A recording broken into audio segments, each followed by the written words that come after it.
I want to move on and talk about Europe, because obviously it has been dominating the political agenda. The British have had a fixation with Europe for the last 20 years. I'm always talking about Europe. Not just the British. When we want to move away from the day-to-day events of politics, we all get onto Europe and get frightfully excited. And somebody who was there in the government during the John Major years. Yes, I remember. Yeah.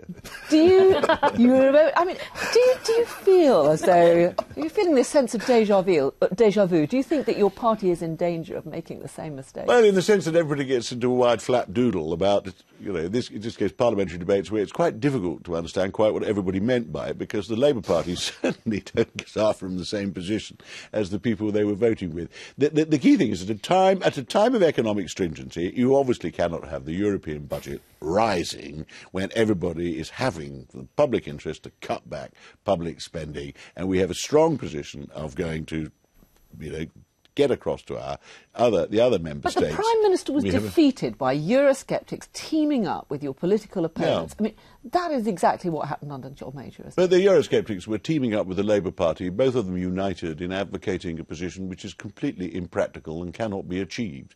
That has a certain familiarity as well. I remember some of the fears raised about the Maastricht Treaty. I mean, people should die of shame of the warnings they gave of what would happen if we were to sign up to the Maastricht Treaty.